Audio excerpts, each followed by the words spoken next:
But as you grow older, you mature and you get to learn that it's a lot more than that, and it has to be a lot more than that. You have to be in the gym for much more than just trying to build your glutes or trying to, it, because ultimately what you're doing in that time, which is 2 years, 3 years of your time, has a large impact on who you're going to become, because fitness doesn't only affect that time that you spent in the gym, it affects every single thing that you do, your mental space, the energy that you have to do every other thing that you do. So, we carry these bodies with us at every breathing moment. So it has to be taken care of, and that's a non-negotiable. And if our minds are rooted in, the aesthetics that come with working out, we lose so much.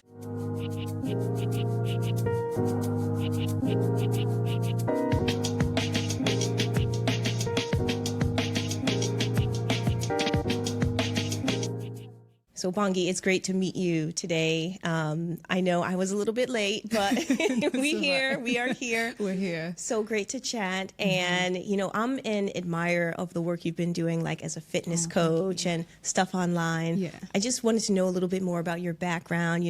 People who watch this show really want to be an entrepreneur. Mm-hmm. They want to start and, build a life that they've been dreaming about. So how did you get started? Do you want the long story or? Well, I think I could say I got started into content creation in the year 2020, COVID time. At that time I was in university, and I think I was in my first year. Yeah, I think I was in my first year at that time. And I picked up my phone camera at the time. I was looking at my phone and I was like, I don't think this would give the quality that I wanted to give, but we're going to make it work. And so I spent a long time just sitting in front of my computer, like studying YouTube videos and taking notes and just a lot of that. And then when my sister handed me down her old phone, and I was like, okay, finally a phone, because I was really iffy when it comes to quality of my content and all the things. And that happened, and then I started recording, started shooting. I actually didn't start my YouTube channel until 2022. So I initially started on Instagram, and I was documenting my fitness journey and sharing my workouts.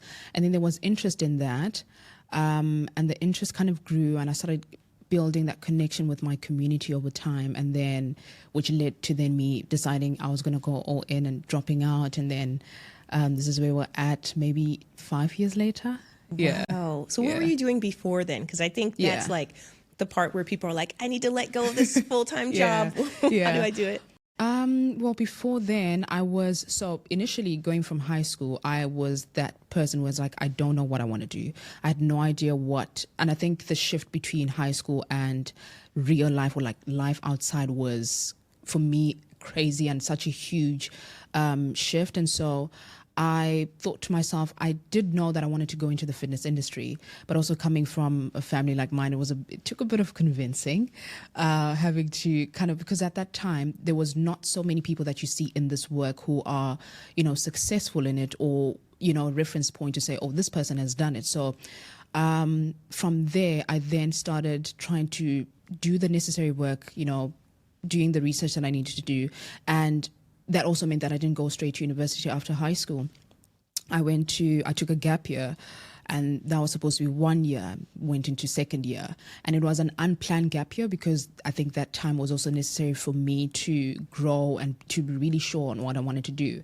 And so for a very long time, I fought the idea of kind of going all in, which I think is a lot of people's struggle, which is shifting from leaving everything that I know to go into this thing where there's uncertainty. And I used to think to myself, and my parents used to tell me, you need a plan B, you need to. So I felt like I knew I needed a plan B, but I was so sure of this and I'd been praying so much about it that I kind of knew initially that it was going to have to be either 10 toes in or we're not doing it at all. And so being scared, I then pursued and got into university, and I started pursuing my studies, and then went into first year. First year was horrible for me because I knew then that this is not where I'm supposed to be. And I think that's a lot of people go through that when you feel that shift, when you're being moved to something different, that you really feel that I'm supposed to be elsewhere, but that there's a fear that comes with trying anything new, and you don't know if is it going to work out. And so did my first year, went great. I was studying marketing, which was great. And then second year, about 2 months into it, going from, I'm the kind of person that had a lot of friends, social in high school, all of that. So that first year in university was horrible for me. Wow. And I felt like it's horrible, but also I know I'm not supposed to be here. And what I am studying is what I want to do. And I understand the necessity of me being educated in it, but I feel like I would learn much quicker if I just threw myself into it. So even me being in university was kind of was something that I was doing to kind of like, let me just see if I can, because I was scared to go all in. And then came second year, about 2 months into it, I decided I was going to drop out, and which was quite crazy at the time, because you've got to convince a lot of people as to why you're dropping out and and you're going into something, like I say, where there's so much uncertainty. It comes with a lot of fear. It comes with a lot of having to, sometimes you even question yourself. You question, is it going to work out? But I always believe that as long as you're trying, you cannot fail. And I would much rather try and pursue the thing than never know what could have happened from there. And so that's what that was, and that led to this journey. So many things you said there just really resonated with me. Yeah. I think first, this whole gap year, this period of time where you kind of knew you had to make a decision, but you were waiting. Yeah. And I really do think that entrepreneurship requires this self-discovery journey. Like, you cannot be an entrepreneur and not know who you are, not be confident, not, know where you're going. You have to have the vision. And a lot of people try to skip that part. Yeah. They try to be like, oh, she's doing it, let me do what she's doing. Yeah. But that's not for you, right? You got to go for what's for you. So I thought that was really interesting. And then also your family, because family is important. Very. Family is a huge pressure for a lot of people, because if your mother, right, or your father is telling you, no, you can't do this, and particularly if you're young, it can really shape you. I remember, so for me, this is like a childhood core memory from way back when. So I loved art. I was always painting and drawing and all this stuff. And I remember telling my father I'm going to be an artist when I grow up. And he was like, no, you're not, because artists only make money when they're dead. That's what he said. That's what he told me. And I will never forget it. I don't even know how many times I said it on this show, but it is like a core memory. Yeah. But that did really shape me. I went on to be a lawyer, right? Practiced law for 15 years. And now I'm doing artistic, creative stuff, right? So you're right. I mean, lucky for you, you didn't go and spend 15 years doing something that, maybe you weren't, cut out to do, but at least you found your way. Can you tell me a little bit more of how your upbringing shaped this path? Yeah, I think what was also a bit of an advantage on my end was that I got to firsthand watch people around me take a particular route, which was the traditional route, which is you go from high school, you go into university, you go into, then you get a job, and then you work at it and all the things. And so the kind of child that I was already that child that did everything that was oh, this one we're going to have a problem. And I knew that. And so that was me. And I always had a strong personality. Everybody at school knew I was the class clown, the one making everybody laugh and all the things. And I think from there, I could see that there was a part of me, well, I think shifting from high school to getting into the real world, that kind of shut, or I don't know, I felt like that part of me was kind of silenced for some time, because then I got into the world and I realized it's not what I thought it would be, and a lot of people around me were not necessarily advising me to go, we're in high school and you're told follow your dreams and all the things. And then you get into real life and you try to follow your dreams, and everybody's like, no, that's not really the thing to do. You first got to do this and plan this. And so that in itself was a bit of a shift, because I'm like, okay, I thought that's what everybody was doing. That's what real life is. And so I thought that the idea to first do what I need to do so that I can, make a living, and then I can pursue what I want to pursue, for me felt like, why not just go all in? And those are the kind of questions that I had. But like I said, I think it's very difficult when, with my family and where I come from, where you're not seeing anybody that has, or you're not seeing that many people that are from your background that have done that and who are telling their stories and speaking on what it's like and all of that. So it's like, what is the reference point? And so even for your parents or your family to have that, because obviously they care and they want you to succeed. But if it's something that they do not know of and they haven't seen somebody do it, it's a bit of a sticky one. So I understood that it had to work. And so even the challenges that came with that and trying to convince everybody to pursue what I wanted to pursue, I find that a necessary part of the entire journey, because it has made me who I am now. And also it kind of put that pressure where it's like, I have to make it work, because I've kind of told everybody that this is going to work, and for it not to work would not be good. So that also, I think that was a good pressure for me. So just being that kind of person as a child, always not loud, but class clown, wanting to try all the things. I was an entrepreneur, I guess, in high school, because I think 2 years before I completed my studies, I found this lady and I wanted to start selling things. I wanted to make my own money. So I found this lady on Facebook, I think, and we worked up an arrangement. And so she would ship some shoes and I would sell them in school. So I was that person where it's like, how are you in school, but you have like a little bit of a side business going on, and nobody knew about it. And so I really had that kind of a spirit in me too. And also I come from a family of entrepreneurs.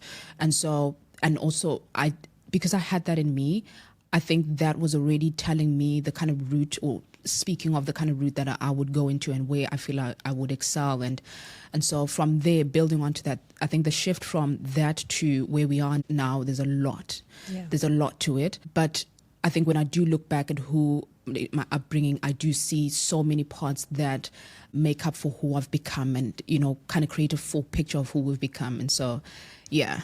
Wow. Yeah. So you're from Zimbabwe, right? Mm-hmm. Okay. So what is the fitness industry like there? The fitness industry in Zimbabwe is still growing. It's not at the point where things, or what it looks like on a global scale. I think, there's that, we played a lot of sport, and I think in Zimbabwe, almost every second child, because in schools it is compulsory for us to play sports. So that also kind of nurtured that in us, that everybody had to play a sport, right? We weren't necessarily in the gyms and things like that, but you knew that, okay, I've got hockey in the afternoon, I've got athletics in the afternoon. So those kind of things already, like I said, in Zimbabwe, almost every child has that, and that is something that we receive from the schools. And so the fitness industry doesn't necessarily look like what it is on a global scale, but I think it's something that is growing, and something where you do see creators that are pursuing it and also trying to make, and I think content creation itself provides a gap for people from Zimbabwe to then share their love for fitness, which we haven't had access to that kind of exposure until recently. So I think it's still growing. And I think for me, because I did not pursue my fitness journey, did start in that, me having the background of playing sport and all the things, but getting into the gym, which kind of shifted me into that, personal trainer and taking care of my health, that mainly happened when I then moved to South Africa. That then I saw what was, the fitness space, and that kind of inspired me to say, okay, I think I can take this and pursue it a little differently, and pursue it like what it looks like today. The fitness space online, I mean, at least for me, like I'm a different age bracket, okay, but I still be looking, and so the fitness industry online, like you've got everything, right? And I think what's inspiring to me about what you're doing is that it's very healthy, right? I mean, I think body image for women these days is like a huge thing, right? Women, they see someone and they want to be like that, and it might not be attainable for them, but you focus on fitness and nutrition, which is big. And then secondly, I think, as a woman who wants to embrace like her body as it is, I think a lot of what you're doing is positive body image. Like, yes, you can work out, you should be healthy, you shouldn't be trying to get to somewhere where maybe you're not meant to be. What are your thoughts on that? I would say that that's actually what initially where everything kind of started with me, because I was very new into the fitness world. And when I first stepped into a gym maybe 5 years ago, I was overwhelmed, because, the fitness space looked very different to what it looks like right now. You had the weight section, that's where all the men are. And then you have, the ladies just by the cardio machines and just doing the little things and I wanted to be in the weight section of the gym, because I didn't understand why but also you would get the eyes, and that was back then. And so when I was in that space, I think because I wanted to to encourage a lot more women to get involved and to have the fitness space or the gym be very much a part of their journey as much as it is a part of, with the men's journey. So I think for me, that was what actually initially launched what I do, in me trying to teach and me trying to equip women with the knowledge of what do you do when you get into the gym? How do you build? How do you, and how do you, that gym anxiety that you get when you step into the gym and you feel overwhelmed? How do we work through that? Because I think taking care of yourself and taking care of your body is a necessity for every single person. And I think when we can step into gyms and whatever spaces, and be able to do what we want to do there and do the work that we need to do, and you feel that you are part of that community, it also encourages a lot of us to get involved and to do the work that is necessary for us to take care of our bodies. And so I think that's what really launched, my career in being a fitness content creator and being in that space. And showing a lot more women that being in that space, me being in that space could encourage them to be in that space. And also sharing very openly about the gym anxiety that I've experienced, that I still experience till this day.